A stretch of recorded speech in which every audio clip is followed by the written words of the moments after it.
बिस्मिल्लाहिर्रहमानिर्रहीम अस्सलाम वालेकुम डियर स्टूडेंट्स। आज पाण यूनिट 3 जो चैप्टर नंबर 2 स्टार्ट कंदासीं। ॾिसो त चैप्टर जो नालो आहे introduction between people and land, यानी कि माण्हू ऐं ज़मीन विच में बैनुल अमल, यानी कि माण्हू ऐं ज़मीन जे विच में जेको बैनुल अमल आहे उन जे बारे में पाण पढ़ंदासीं। त अचो सभ खां पहिरियां जा कुझु लर्निंग आउटकम्स आहिनि उन खां वाक़िफ़ थींदा हलूं। तो students will be able to know about introduction, यानी कि जेके ॿार आहिनि उहे ॼाण हासिलु करंदा हिन सबक़ जे तारुफ़ जे बारे में। ऐं उन खां अलावा आहे students will be able to know about the salient features of Asian culture, यानी कि एशियाई सकाफ़त जा जेके ख़ासि अहजान यानी कि जेके ख़ासि अमल आहिनि उन जे बारे में बि सिखंदासीं। ऐं उन खां अलावा students will be able to know about significance of studying the diverse cultures of Asia and world, यानी कि दुनिया जे एशिया जे अंदर जेके घणियूं सकाफ़तुनि जी जेका अभ्यास ऐं उन जेका अहमियत आहे उन जे बारे में बि पाण सिखंदासीं। ऐं उन खां अलावा students will be able to know about climate change and its effects on the deserts, यानी कि जेके ॿार आहिनि उहे छा जे बारे में, त जेके डेज़र्ट्स आहिनि यानी कि आब हवाई तब्दीली आहिनि ऐं उन जा जेके सहराइनि ते जेको असरु पवंदो आहे उन जे बारे में बि सिखंदा। And affects of human activity on the Arabian deserts, ऐं अरबी सहरा ते जेका इंसानी सरगर्मीअ जा असर पवनि था उन जे बारे में बि ॿार ॼाण हासिलु कंदा। त अचो त सभ खां पहिरियों जो इंट्रोडक्शन रीड कयूं था पिया त हिन जी इंट्रोडक्शन में छा चए थो पियो।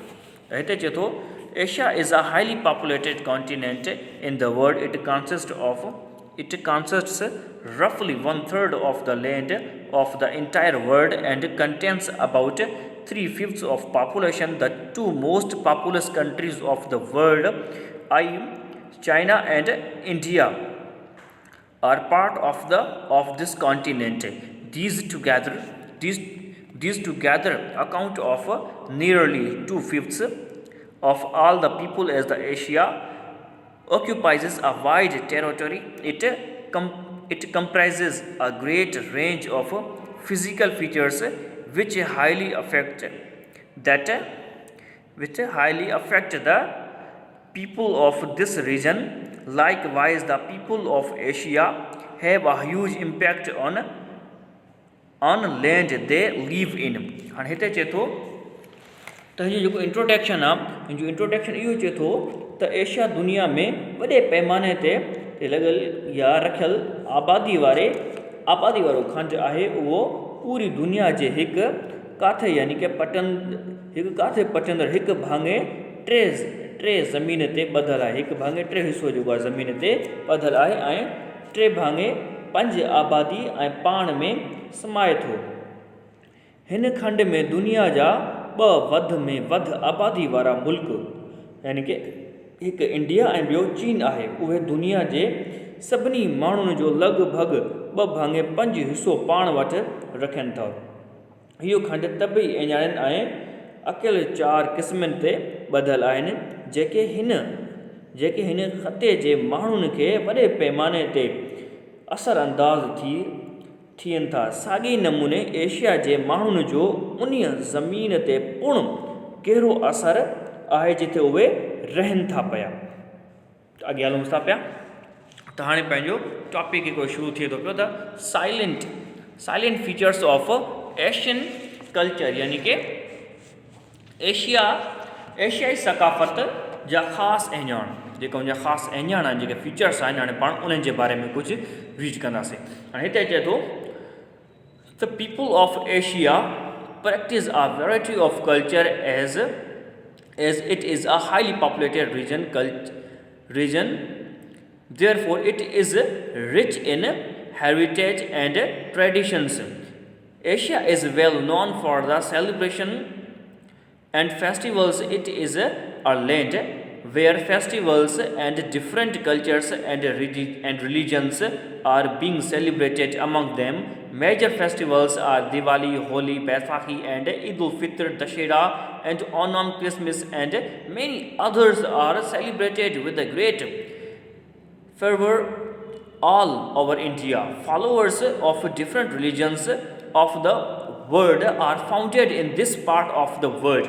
And हिते चए थो त एशियाई माण्हू केतिरनि ई सकाफ़तनि ते ॿधल सकाफ़तनि ते अमल कंदा आहिनि, जीअं इहो बिना घणी कुटियल आबादी वारो ख़तो आहे, तंहिं करे उहो वरसे ऐं रवायतनि में शाहूकार आहे। एशिया जश्ननि ऐं मेलनि जे हवाले खां मशहूरु आहे। हीअ अहिड़ी धरती आहे जिथे मुख़्तलिफ़ सकाफ़तनि ऐं मज़हबनि जा मेला मल्हाया वेंदा आहिनि। ॿिनि मेलनि ऐं ॾींहंनि सां गॾु मुख्य ॾींहं ही आहिनि: ॾियारी, होली, वैसाखी, ईद उल फितर, दशहरो, ओनम, क्रिसमस ऐं ॿिया ॾींहं भारत में वॾे जज़्बे सां मल्हाया वेंदा आहिनि। दुनिया जे मुख़्तलिफ़ मज़हबनि जा पोइलॻ यानी कि पैरवीकार जेके दुनिया जे हिन भाङे में रहनि था या मिलनि था। अॻे चए थो towards the western part of the Asia Muslims countries like UAE means United Arab Emirates, Qatar, Iran, Iraq and Dubai are located and contain features of Arab and Iranian cultures. Asia has people following the religions like Hinduism, Islam and Christianity. And हिते चए थो त Asia जे ओलह वारे पासे मुस्लमान मुल्क जहिड़ोक गॾियल अरब इमिरेट ऐं कतर, इराक, ईरान ऐं दुबई वाक़े आहिनि ऐं अरब ऐं ईरानी सकाफ़तनि जी एञाण जा मुल्क आहिनि। एशिया में उहे माण्हू रहनि था जेके हिंदू मत, इस्लाम ऐं ईसाइत जहिड़नि मज़हबनि जा मञींदड़ आहिनि।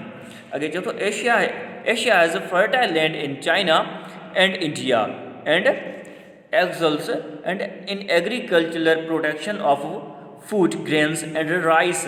However, southeastern countries of Nepal, India and Bangladesh, along with many countries like the Islamic nations, practice agricultural activities less under how people are living in different physical settings of Asia. And हिते चए थो त Asia जूं ज़रख़ेज़ ज़मीनूं चीन ऐं भारत में आहिनि ऐं उन्हनि खे ख़ुराक, अनाज ऐं चांवरनि जे ज़रई पैदावार में सरसे हासिल आहे। तंहिं हूंदे बि ॾखिण ओभर जा मुल्क नेपाल, भारत ऐं बांग्लादेश ॿिनि मुल्कनि जहिड़ोक मुस्लमाननि क़ौमुनि सां गॾु ज़रई सरगर्मियुनि में मश्क़ कंदा रहनि था। अचो था सम्झूं त कीअं एशिया जे मुख़्तलिफ़ तबई तरतीबनि में माण्हू गुज़ारे रहिया आहिनि। अचो नेक्स्ट पंहिंजो टॉपिक आहे the significance of studying and diverse cultures of Asia and world. हिते चए थो the understanding of the other cultures is known as the intercultural understanding. It helps people in interacting others in a respectful way. It brings a sense of peace and harmony. It develops social skills and allows people to cooperate with each other. In modern times, the world has become global village. There is an urgent need for our multicultural society to have a strong sense of identity while respecting the values of others. हिते चए थो दुनिया जे ॿिनि सकाफ़तनि खे सम्झण खे बैनुल सकाफ़ती सम्झ तौरु ॼातो वञे थो या वरी सुञाणो वेंदो आहे। इहा माण्हुनि खे एहतराम सां हिक ॿिए सां मिलण जुलण में मदद कंदी आहे। इहा अमुन ऐं हमहंगे जो एहसास पैदा आणींदी आहे। इहा समाजी महारतूं पैदा कंदी आहे ऐं माण्हुनि खे हिक ॿिए सां सहकार करण जी गुंजाइश कढंदी आहे। जदीद वक़्त में जॾहिं दुनिया हिकु आलमी ॻोठ बणिजी पई आहे तॾहिं इहा ख़्वाहिश ऐं घुर्ज उभरे थी त घणनि सकाफ़ती समाज में ॿिनि जे क़दरनि जे एहतराम खे बरक़रार रखंदे सुञाणप जे साॻारो एहसास मौजूदु हुअणु घुरिजे। हाणे अॻे अचो त त अॻे पंहिंजो हाणे जेको नेक्स्ट टॉपिक शुरू थिए थो पियो उहो आहे climate change and its affects on deserts, यानी कि आबहवाई तब्दीली ऐं उन जे रेगिस्ताननि ते असर या सहराइन ते असर। हाणे हिते चए थो the following table will inform you about deserts. हाणे हिते चए थो जेके हेठि ॾिनल जेको टेबल आहे इहो अव्हां खे रेगिस्ताननि जे बारे में ॼाण फ्राहम कंदी या वरी रेगिस्तान या सहरा जे बारे में तव्हांखे ॿुधाईंदो आहे। हिते चए थो area occupied by desert around the world, यानी कि दुनिया में सहराइन जे घेरे में आयल इलाइक़ो। ॾिसो कहिड़ो आहे, हिते चए थो about 1/5 of the earth surface, यानी कि धरती जे मथाछरे जो लॻभॻि 1/5 हिसो। हाणे हिते चए थो एक्यूरेंस माना वाक़िया occur where rainfall is less than 50 centimeter per year। हाणे हिते चए थो जिथे सालियानो 50 सेंटीमीटर खां घटि मींहुं पवे। उन खां पोइ आहे डिस्टर्बेंसिस, यानी कि परेशानी। Occasional fires are cold weather and sudden infrequent but intense rains that cause flooding।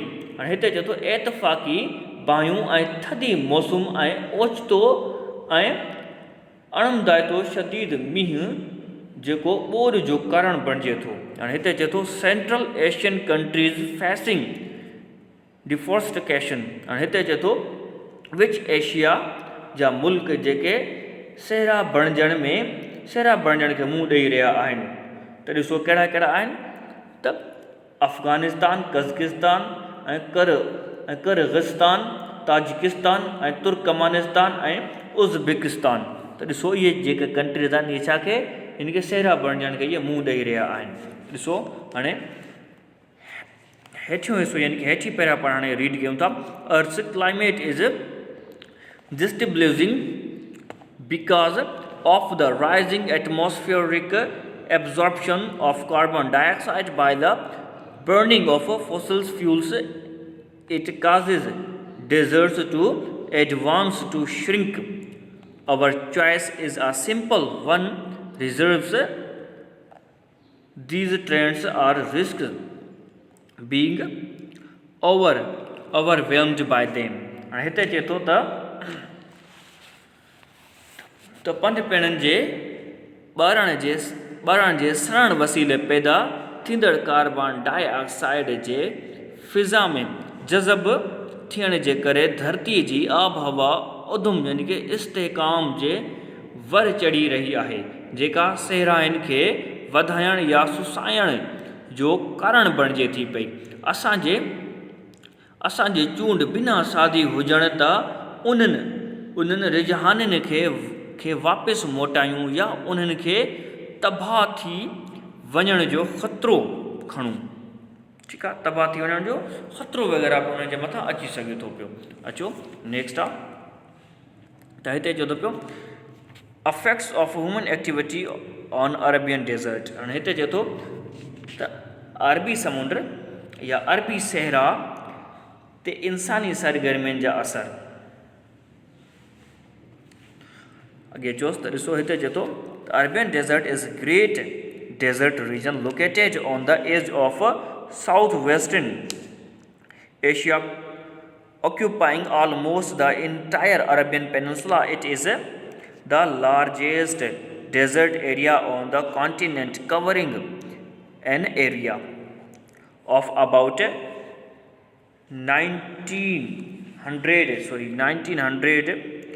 1900,000 square kilometers and 2,30,300,000 square kilometers. In the table below, activities of one of its habitat group are explained. This will help you to identify that how environment is being affected by humans.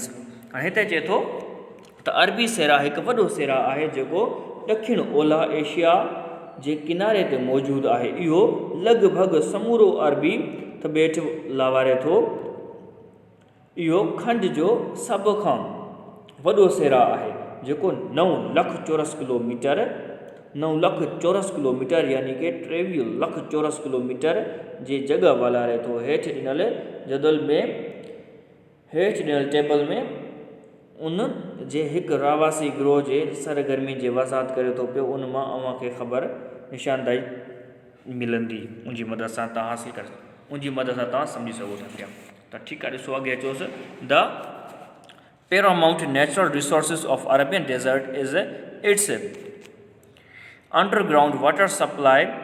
Recent techniques have been used by the governments of Arab countries to develop water sources and to irrigate soils for farming and desalination, a process of removing salts and minerals from the substances plants are built along the coasts to produce great quantities of fresh water from sea water, making the Arabian Peninsula one of the landing regions of the world employing that technology. हिते चए थो अरबी सेरा जो मुख्य तबई वसीलो उन जे ज़ेर ज़मीन पाणीअ जे फ्राहमी आहे। अरब हुकूमतनि पाणी जे वसीले खे तरक़ी ॾियण ऐं पोखी राही लाइ ज़मीननि खे पाणी पहुचाइण लाइ जदीद तरीक़ा इस्तेमालु कया आहिनि। लूण या लूणियाट, घटाईंदड़ ॿूटा, सामुंडी पाणीअ मां साफ़ ऐं निज पाणीअ जे वॾनि मिक़दारनि पैदा करण लाइ सामुंडी किनारनि सां लॻाया पिया वञनि। अरबी तबेट जे दुनिया में इन टेक्नोलॉजी खे इस्तेमालु कंदे निमाया ख़तनि मां हिकु बणाए छॾियो आहे। छा बणाए छॾियो? हिकु बणाए छॾियो आहे। त ॾिसो, उमेद हूंदी यानी कि तव्हांखे इहे अॼु जा जेके टॉपिक्स हुआ इंशाल्लाह सम्झ आया हूंदा। वधीक टॉपिक्स पढ़ण लाइ इंशाअल्लाह ताला वधीक वीडियोस सेंड थींदा, तंहिंजे लाइ इजाज़त ॾींदा।